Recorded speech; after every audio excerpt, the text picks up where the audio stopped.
langsung diperbaiki. Pelayan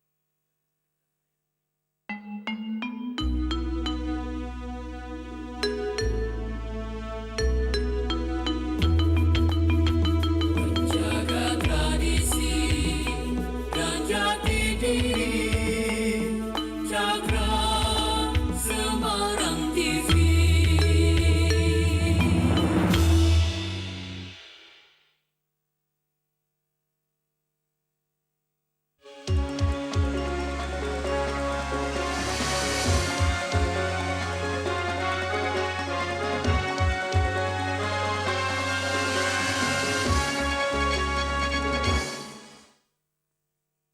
Putar Jawa Tengah siang edisi Jumat 19 Maret 2016 kembali hadir menemani Anda. Beragam informasi terhangat dan menarik akan kami sajikan selama 30 menit ke depan. Bersama saya, Gita Diandra, berikut seputar Jawa Tengah siang selengkapnya.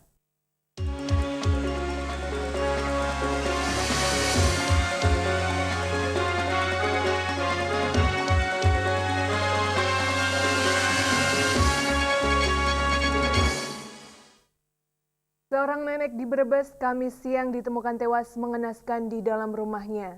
Korban ditemukan dari warga yang curiga dengan adanya bau busuk menyengat. Polisi yang mendatangi tempat kejadian menemukan bercak darah di tubuh korban dan di lantai. Warga kampung Pesanggerahan Brebes Kamis siang digemparkan dengan tewasnya Sriati, 75 tahun di dalam kamar rumahnya.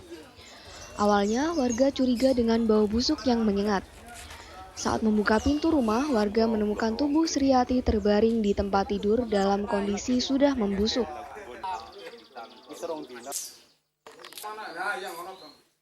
Salah seorang warga mengatakan sehari-hari korban merupakan pensiunan guru yang tinggal bersama putranya, Budi Sutrisno 35 tahun, yang mengalami keterbelakangan mental. Sedang sang anak hingga kini tidak diketahui keberadaannya. Awal mulanya ya itu yang dalam 3 hari ya. Kalau malam Selasa itulah sudah bau lah. Tapi tidak didobrak ya? Anaknya itu sih. Anaknya ada keluar masuk. Anaknya yang kemarin sempat bolak-balik kemana sekarang, Pak? Kabur. Polisi yang mendatangi rumah korban langsung membawa korban ke Rumah Sakit Umum Brebes untuk menjalani visum. Wakapolsek Brebes Ibtu M. Yusuf mengatakan dari hasil olah tempat kejadian perkara, ditemukan bercak darah di tubuh korban dan di lantai. Kan sudah meninggal 3 hari yang lalu, ya. 3 hari yang lalu, cuma untuk pendalaman penyebab, sementara masih kita menunggu pemeriksaan yang lebih lanjut. Guna mengetahui sebab kematian korban, polisi telah memintai keterangan sejumlah saksi dan menunggu hasil visum dokter. Polisi juga tengah mencari keberadaan anak korban.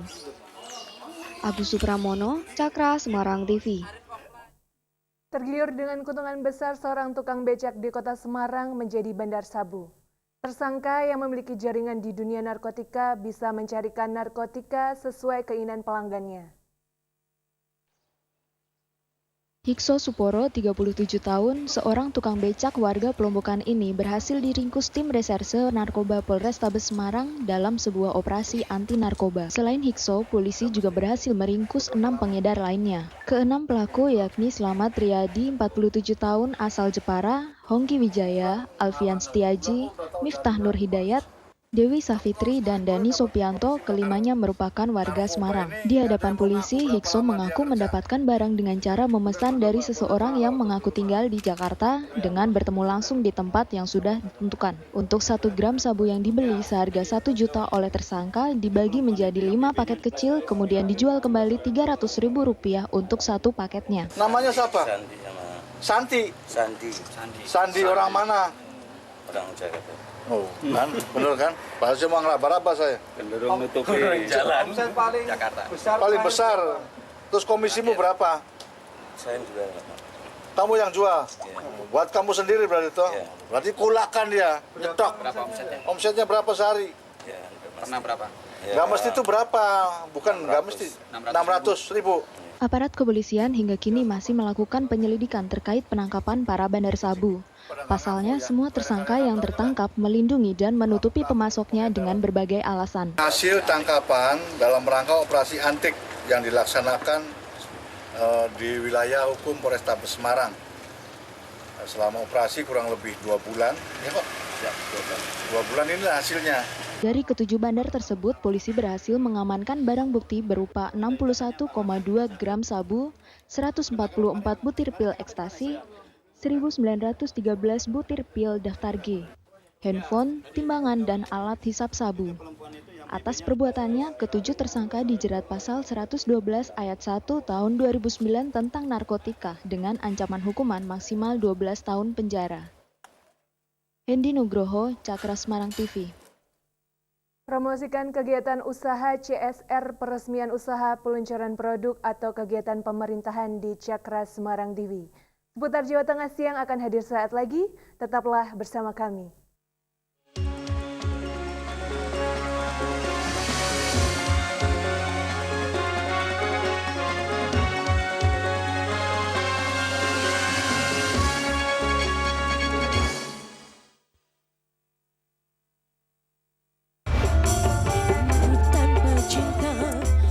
Taman tak berbunga.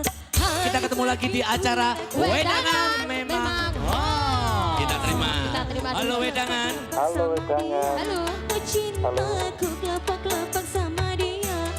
Sayangku kelapak-kelapak sama dia.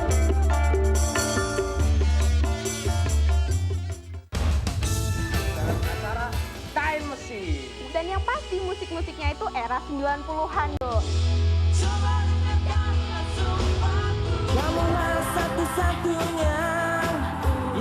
Ari Lasso itu sempat menjadi vokalis grup band Dewa 19 pada tahun 1901.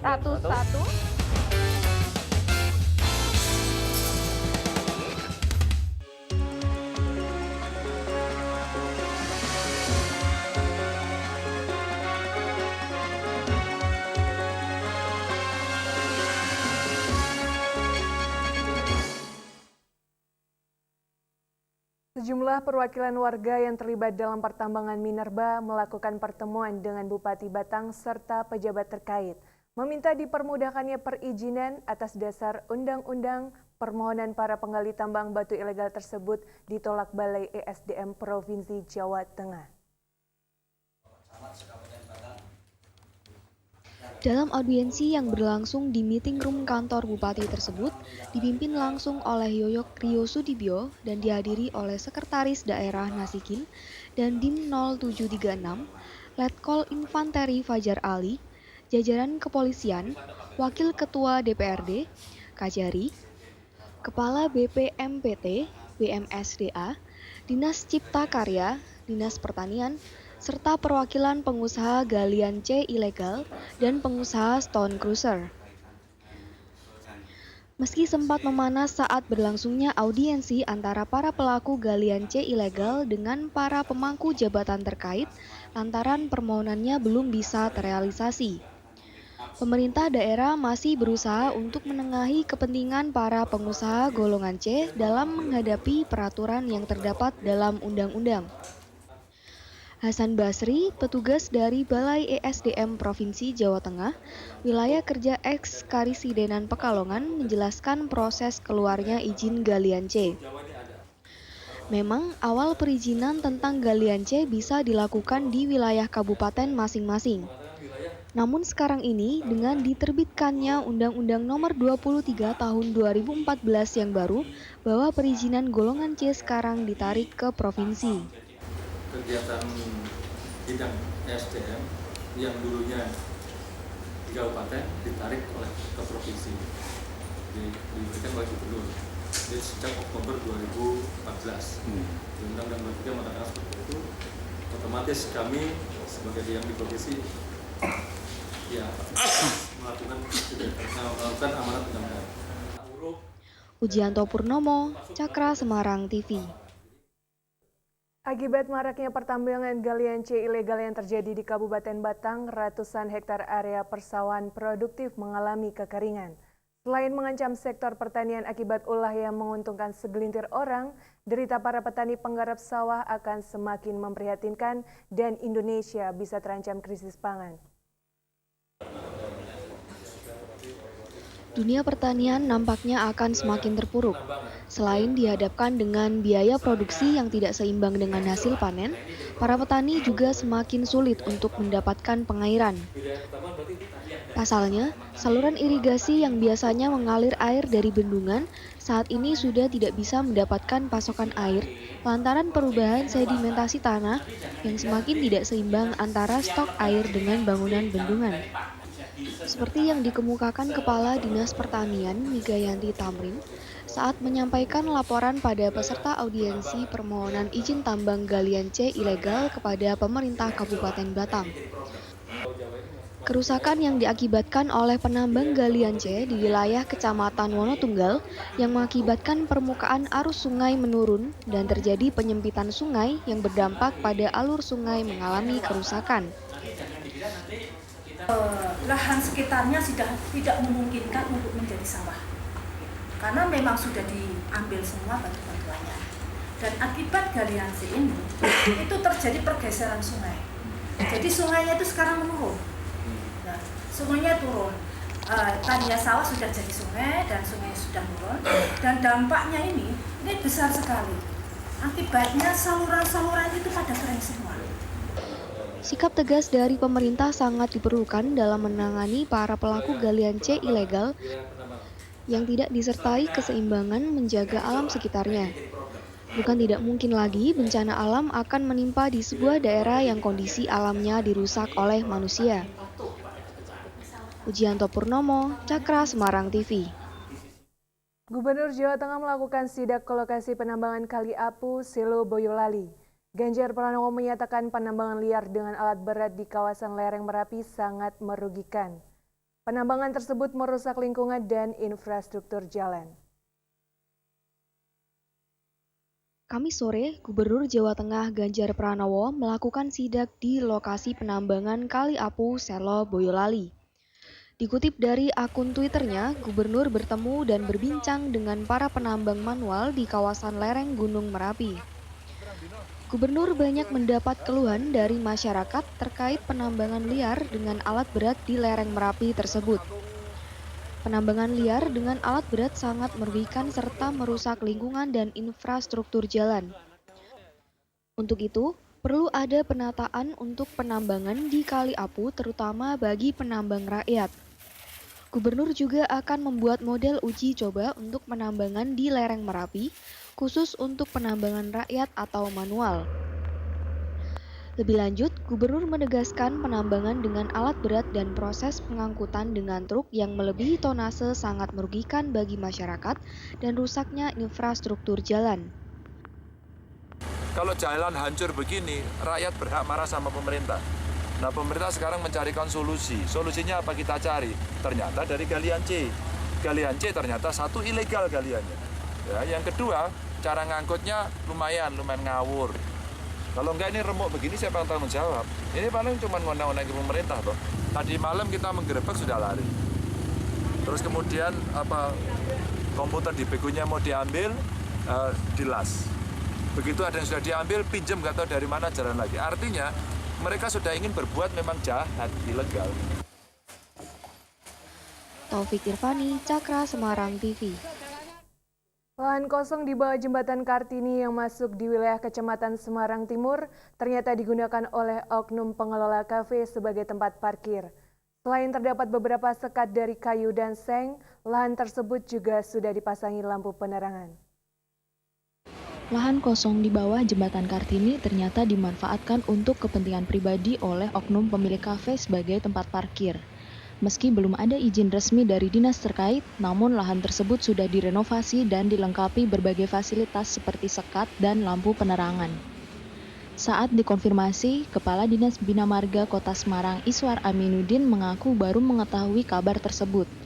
Pihaknya memastikan apapun alasannya, lahan di bawah jembatan dilarang untuk digunakan berbagai aktivitas, termasuk tempat parkir. Pihaknya juga mengaku tak pernah memberikan rekomendasi atau izin pada pihak tertentu dalam pemanfaatan lahan di bawah jembatan. Selain melanggar aturan, pemanfaatan lahan di bawah jembatan sangat berisiko terjadi sesuatu. Selain menolak, Dinas Bina Marga dalam waktu dekat sudah berencana menutup lahan tersebut secara permanen. Karena ini adalah konstruksi yang sudah terbangun, artinya bahwa konstruksi jalan ini kan sangat berbahaya ketika ada pemanfaatan di bawahnya.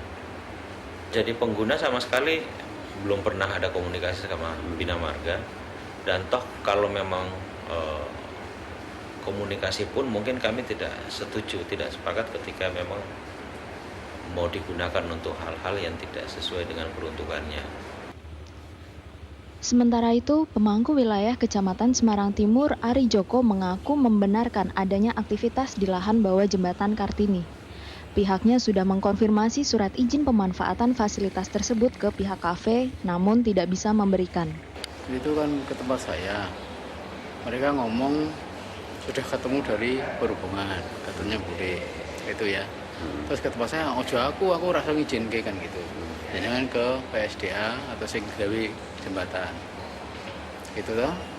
Nah, kalau saya itu kan yang penting gon kursi toh mas, kan itu umum. Nah itu resmi kan gitu. Nah, dia katanya sudah ketemu itu lagi. Kita celuk di surate, ora ono kan gitu. Kalau gak ana aku ora iso nanggung kan begitu ya. Sewaktu dibutuhkan ya jenengan bongkar. Nah ini tadi sudah Pak Sekda ngibal saya itu ndak boleh. Nah ini besok saya undang itu tak stop lah itu. Berdasarkan pantauan di lapangan, keberadaan kafe yang dekat dengan lokasi jembatan Kartini tersebut memang minim lahan parkir sehingga kurang layak dan mengganggu lalu lintas. Eko Budianto, Cakra Semarang TV. Promosikan kegiatan usaha, CSR, peresmian usaha, peluncuran produk, atau kegiatan pemerintahan di Cakra Semarang TV. Seputar Jawa Tengah siang akan kembali usai jeda berikut. Tetaplah bersama kami.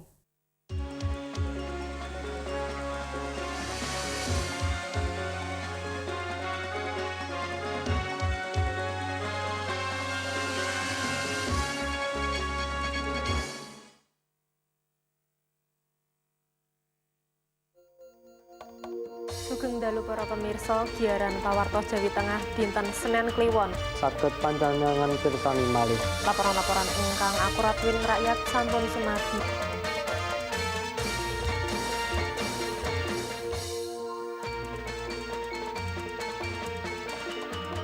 Sareng kalian keluar Nautani, sareng kalian kula Fitria Tunjung Sayekti. Sareng kalian kula Ahmad Alfan menika pawartos ingkang jangkepipun. Kangge ngirangi peredaran minuman keras lan berantas penyakit masyarakat, polisi lan TNI ngrazia satunggaling karaoke keluarga ingkang mapan ing Jalan Pemuda.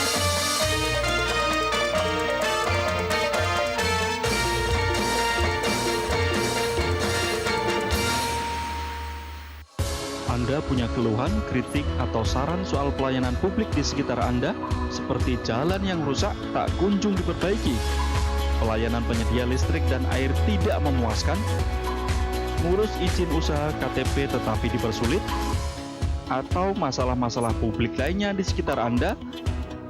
Sampaikan keluhan Anda melalui SMS.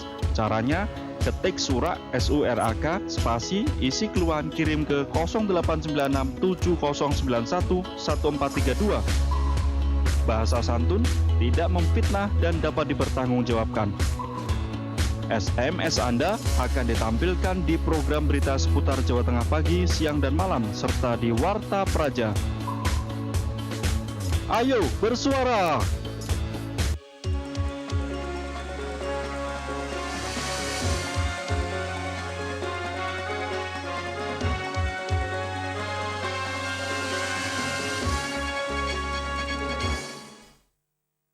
Duel antara Merah Putih Predators Jakarta kontra Surabaya Fever menjadi penanda dimulainya perhelatan Women's Indonesian Basketball Liga 2016. Fever akhirnya keluar sebagai pemenang dengan skor 101-43. Unggul dalam kualitas pemain membuat Fever mendominasi jalannya pertandingan di kuarter pertama siang kemarin. Sementara Merah Putih dengan mayoritas pemain barunya banyak melakukan turnover dan tembakan-tembakan yang tidak akurat. Merah Putih mencoba bermain lebih sabar di kuarter kedua. Akurasi tembakan mereka pun mulai membaik. Meski akurasi tembakan menurun, Fever tetap berhasil melebarkan keunggulan menjadi 5-6-2-4 pada akhir kuarter kedua. Ketajaman Fever tetap terjaga kembalinya dari halftime, dan agresivitas dari pemainnya pun membuat Fever banyak mendapat keuntungan free throw. Keunggulan 77-30 menjadi milik Fever pada penghujung kuarter ketiga. Fever kembali menambah pundi-pundi angka di kuarter keempat melalui pemain big man-nya Nilan Savitri yang tampil tajam di pertandingan itu. Tambahan 24 angka di kuarter keempat akhirnya memastikan kemenangan Fever dengan skor 101-43. Muhammad Prianto, Cakra Semarang TV. Olahraga panahan mungkin memang tak setenar olahraga sepak bola. Tak banyak yang tahu juga olahraga yang juga dikompetisikan di PON atau Olimpiade ini bisa melatih kesabaran. Panahan adalah olahraga yang melatih disiplin, fokus, konsentrasi, dan juga keluasan. Dengan berlatih memanah, mental juga terlatih, karena emosi pemanah terkontrol, sikap lebih tenang dan tidak terburu-buru. Seperti yang diungkapkan oleh Hendika Pratama, salah seorang atlet panahan Kota Semarang. Dirinya mengaku, melalui olahraga panahan, dirinya dituntut untuk fokus dan sabar dalam membidik sasaran. Atlet panahan yang sudah meraih berbagai gelar juara panahan ini berlatih di Kompleks Jati Diri bersama atlet panahan lain setiap sorenya. Apalagi saat ini ajang PON 19 Jawa Barat pada September nanti semakin dekat. Ya siapanya ya harus matang mas. Maksudnya matang? Ya latihan kan ini nggak sekolah 1 minggu kan dispen izin 1 minggu buat persiapan latihan pagi, siang, sore, kadang malam hari Senin sampai Rabu. Hari Senin sama Rabu. Ada 3 nomor cabang olahraga panahan di PON yang diikutkan. Di antaranya nomor nasional putra-putri, nomor kampon putra-putri, dan nomor recurve putra-putri. Perbedaan nomor didasarkan pada jenis panah yang digunakan. Rencananya, Jawa Tengah akan menurunkan 16 atlet panahan yang saat ini masih dalam tahap seleksi. Diharapkan ke depannya, olahraga panahan ini dapat lebih dikenal masyarakat dan melahirkan bibit baru kebanggaan daerah. Diki Edo Ardian, Cakra Semarang TV. Berikut kami hadirkan rangkuman informasi yang dihimpun oleh tim redaksi kami dalam Flash News 120 detik.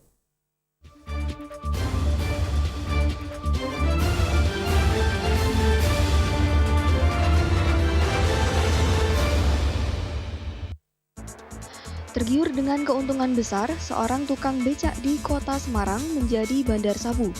Tersangka yang memiliki jaringan di dunia narkotika bisa mencarikan narkotika sesuai keinginan pelanggannya. Gubernur Jawa Tengah melakukan sidak ke lokasi penambangan Kali Apu, Selo, Boyolali. Ganjar Pranowo menyatakan penambangan liar dengan alat berat di kawasan lereng Merapi sangat merugikan. Penambangan tersebut merusak lingkungan dan infrastruktur jalan. Sejumlah perwakilan warga yang terlibat dalam pertambangan minerba melakukan pertemuan dengan Bupati Batang serta pejabat terkait meminta dipermudahkannya perizinan. Atas dasar undang-undang, permohonan para penggali tambang batu ilegal tersebut ditolak di Balai ESDM Provinsi Jawa Tengah.